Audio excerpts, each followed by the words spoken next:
E no meio dos 7 castiçais, um semelhante ao Filho do Homem, vestido até os pés de um vestido comprido e cingido pelos peitos com um cinto de ouro. Apocalipse 1, verso 13. E a sua cabeça e cabelos eram brancos. Eram como a lã, como a neve, e seus olhos como de fogo. E os seus pés semelhantes a latão reluzente, como se tivessem sido refinados numa fornalha, e a sua voz como voz de muitas águas.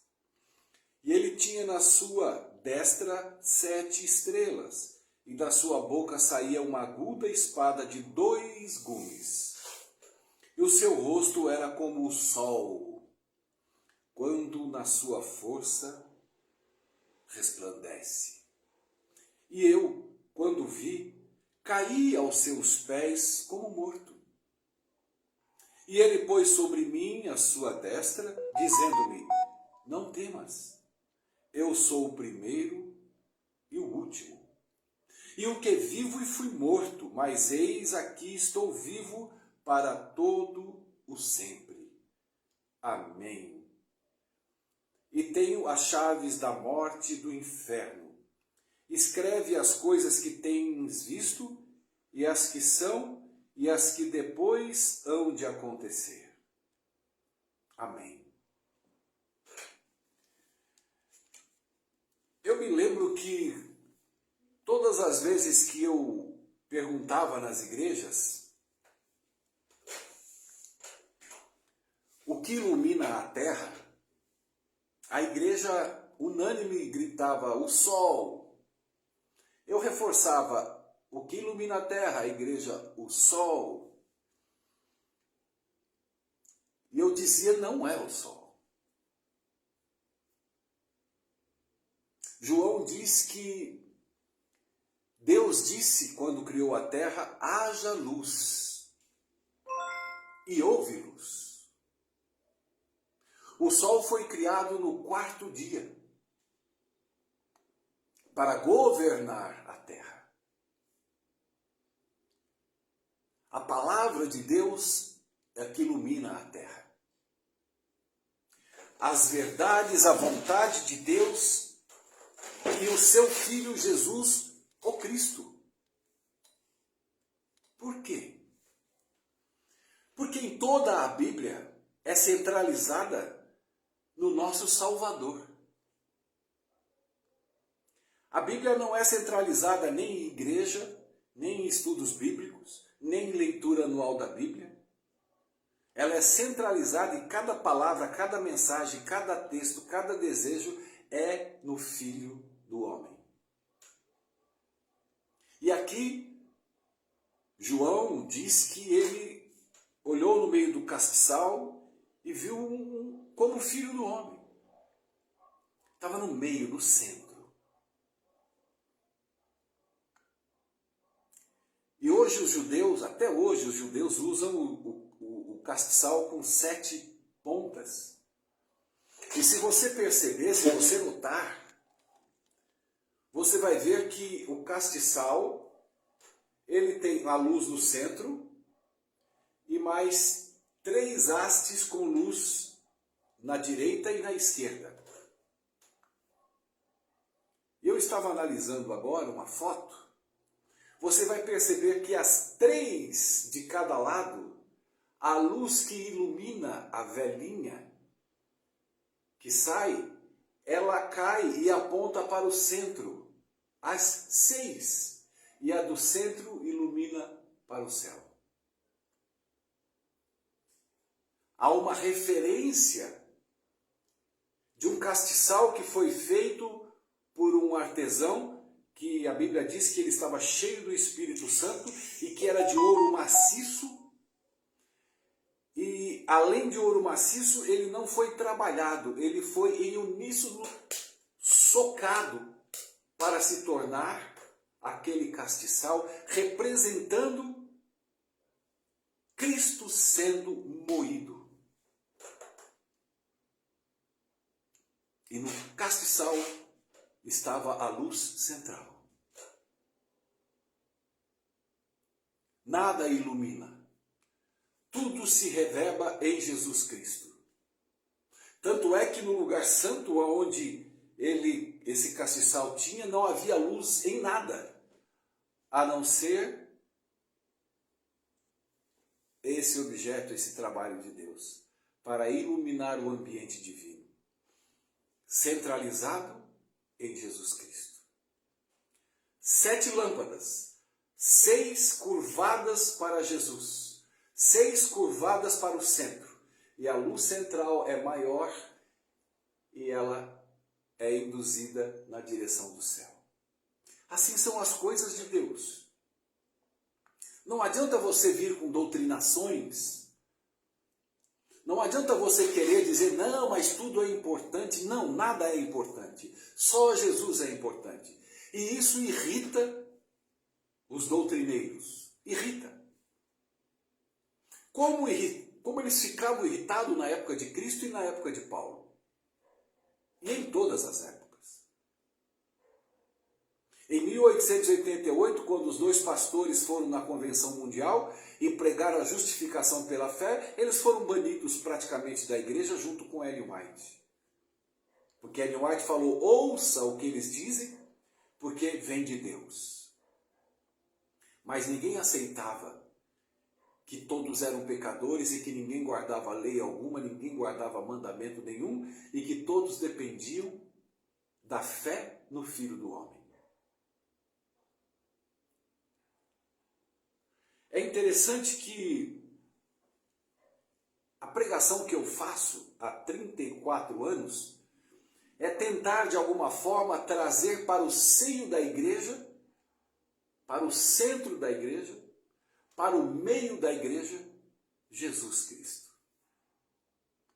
Eu encontro toda sorte de dificuldade. Dá-se a impressão que eu estou tentando trazer Satanás para a igreja.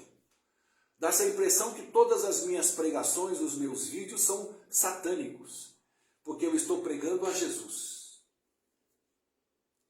Uma irmã disse para um pastor que falou para tomar cuidado com o que eu pregava, ela falou, eu não posso tomar cuidado com alguém que me leva mais próximo de Jesus Cristo. Eu não posso, pastor.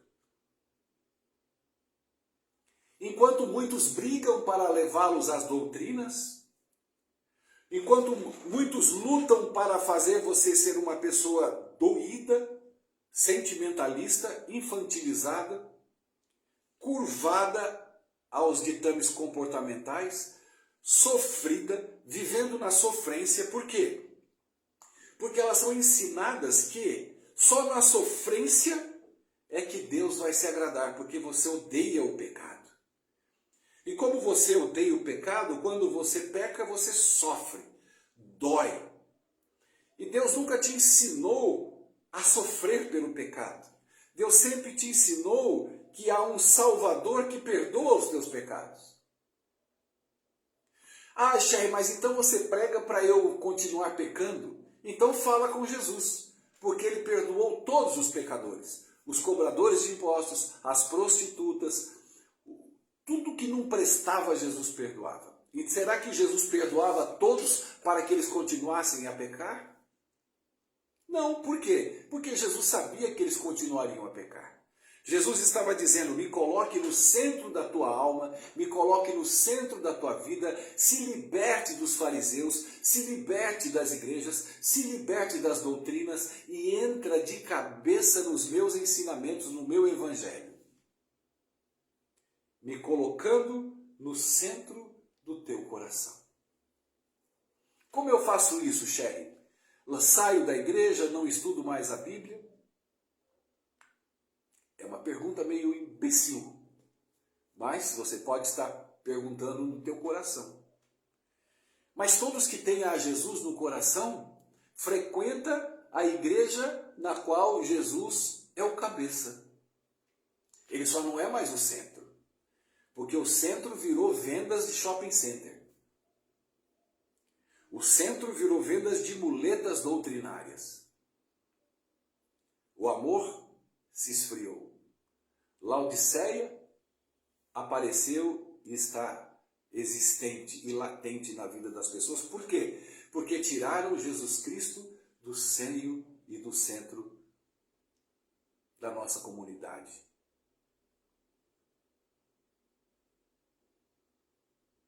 Quando Jesus foi crucificado, aonde Deus o colocou? No centro da história da salvação do mundo. Lá estava ele mais uma vez no centro. No centro dos louvores. No centro do Evangelho, no centro da Bíblia. Mas não querem enxergar. Porque querem costumes. Eu me canso de ouvir crente falar de costumes, de roupa, de forma que testemunho. E o testemunho para Deus não está no que você veste. O testemunho para Deus está o quanto você ama, o quanto você perdoa. Falta Jesus no meio do castiçal. João diz que quando viu e o ouviu, caiu como morto. Mostrando a significância do pecador com o Salvador.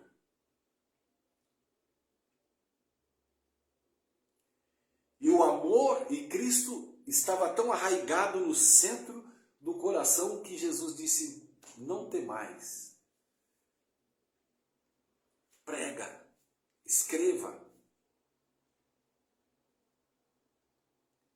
Um homem que amou, um homem que deu a vida pelo Evangelho, um homem que não frequentou a igreja. Seguiu a Jesus e colocou Jesus no centro de tudo. Hoje nós temos a igreja ótima, mas ela não pode ser a tua base. A igreja não pode ser o centro da sua vida. A lição não pode ser o centro da sua vida. Os seus cargos não podem ser o centro da sua vida. Porque senão será enfadonho essa estrada no caminho do Evangelho. Pesará na tua alma. Jesus veio salvar, morrendo no centro, o mundo. Aí você questiona porque não tem fé. Você questiona que o mundo está salvo em Jesus porque você não acredita. Você acredita que os salvos estão dentro da igreja. Porque para você o centro da tua vida é a igreja. Se não a igreja junto com a igreja as doutrinas. Para você é isso, o Evangelho.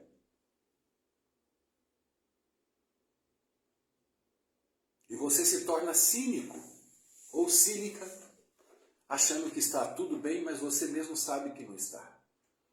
Porque você nunca chega a lugar nenhum.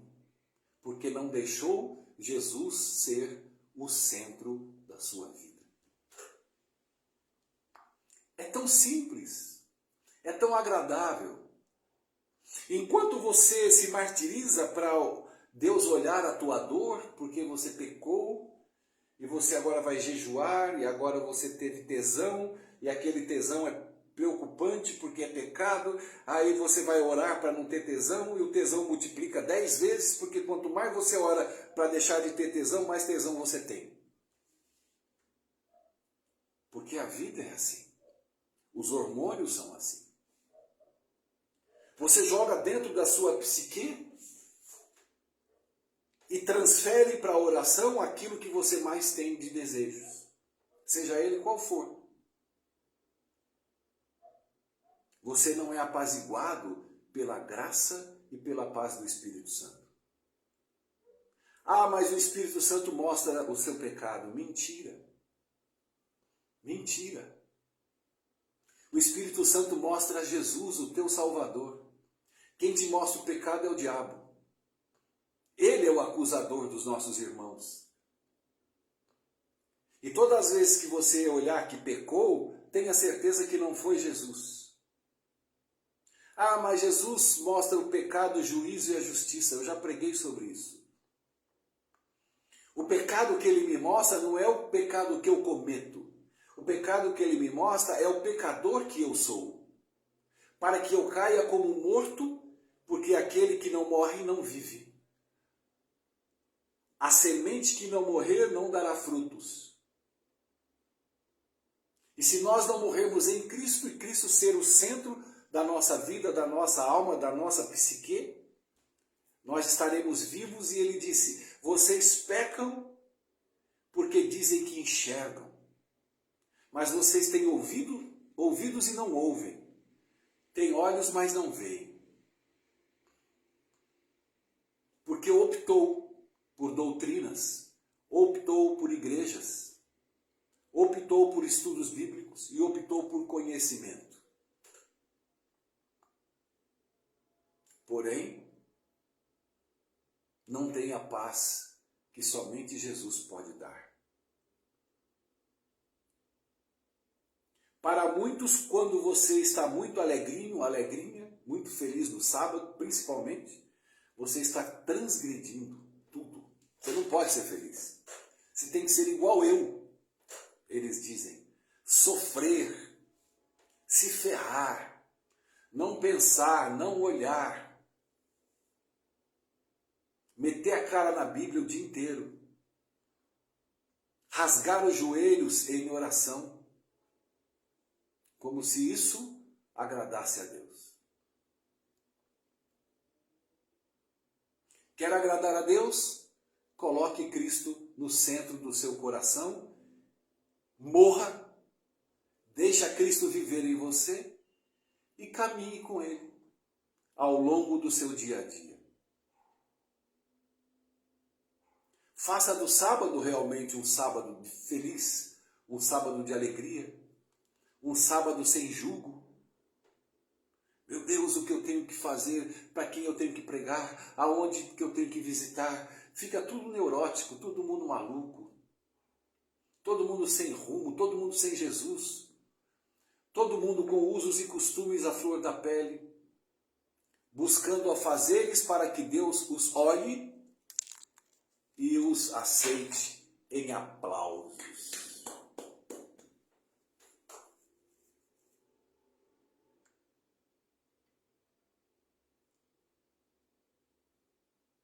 Para encerrar, eu quero dizer que Paulo tem uma frase de uma palestra que eu fiz há esses dias, no caso de aceitar a Jesus, que eu disse que nós vivemos não por aceitar a Jesus, mas Paulo diz, o justo viverá pela fé. É assim que eu vivo. Pecador eu sou. Miserável eu sou. Cometo erros quase que o dia inteiro, até dormindo.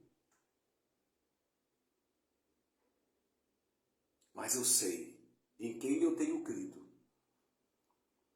E vivo pela fé no Filho de Deus. Porque tudo converge a Ele. Tudo se resume a Ele. Não há outro caminho. Ah, Sherry, mas meus filhos estão para o mundo. O que é o mundo para você, segundo o Evangelho? O mundo para você é ele estar num bar conversando com os amigos, estar na faculdade, os amigos lá tomando uma cerveja, ele conversando. Então, para ele está perdido porque ele está no mundo. E você está na igreja e você que está no mundo. Porque o mundo é egoísmo, fofoca, maledicência, coração duro, não ajudar órfãos e viúvas, não ter compaixão e complacência das pessoas, não abraçar, não ouvir, não carinhar, não participar, não dar ombro, não dar ouvido, não perder a vida por alguém. Isso é o mundo. Porque isso quem partilha é o mundo.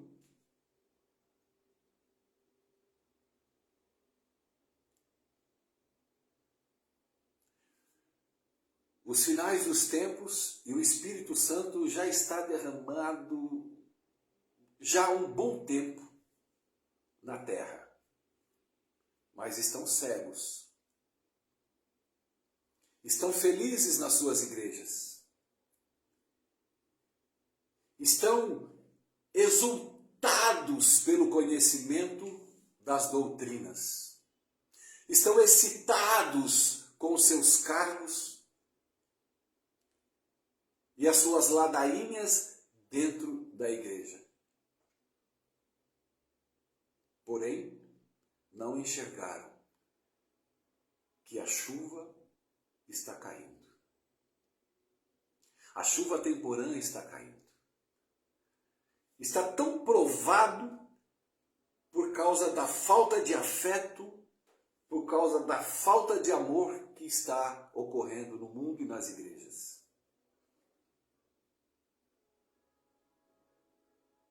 Mas não enxergam, porque não querem enxergar, porque está bom, porque está morno. Se estamos todos mornos, está tudo bem. Porque eu vou me levantar para pregar Jesus e trazer Jesus no seio da minha igreja. Ah, mas eu levo, Sherry. Como você leva? Ah, eu levo, depois eu levo o sábado, eu levo comida, eu levo costumes, eu levo comportamento. É para isso que você se presta a ser funcionário ou funcionária de uma empresa, mas não servo de Jesus. Por quê? Ah, então tudo que eu prego é mentira? Não, não é que é mentira. O que você tem que entender é que cada pessoa tem o seu contato com Jesus. E se você o coloca, Jesus, no centro da vida de qualquer pessoa, de forma eficaz, de forma clara, nítida, e que ele se entrega de corpo e alma para Jesus, tenha certeza que Jesus vai cuidar dele.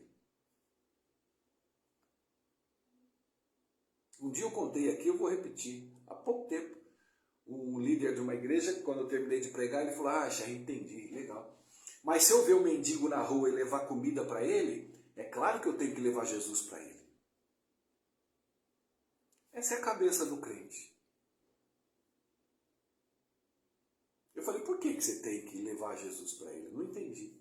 Não, porque se eu tive o prazer da salvação, ele tem que ter também. Olha como a barra é forçada. Eu falei para ele, irmão, por que você não ama o rapaz de rua por amar? Por que você não veste por vestir? Por que você não alimenta apenas por alimentar? Sabe por que não? Porque não aceitam a graça de Jesus, porque ela é de graça. Porque ele foi ensinado a servir a Cristo, a aceitar a graça de Cristo, mas dar um retorno para Deus. Então ele não pode fazer nada de graça, porque ele não aceita nada de graça. Ele não foi preparado para isso. Ele foi doutrinado, como eram os fariseus. É só você estudar as igrejas desde sempre. É só você estudar os homens que guardavam o sábado, que não comiam carne de porco. Os homens que entravam na Shekinah. Os homens que matavam os cordeiros. Aí eles aproveitaram uma saidinha e mataram a Jesus. E nós estamos fazendo a mesma coisa. Tirando Jesus do centro da igreja e o crucificando novamente. Paulo fala isso também. Que você tenha um feliz sábado. Que o Espírito Santo possa te converter e te convencer de que você é um pecador, da justiça que é Jesus Cristo e do juízo que é a volta do nosso Senhor para nos buscar. Quando o Espírito Santo te convencer desses 3 pontos, você está caminhando no caminho certo. E quando você estiver caminhando no caminho certo, você estará pregando o Evangelho certo, que é Jesus, o Cristo, o Filho de Deus. Um beijo. Fica na paz. Tchau.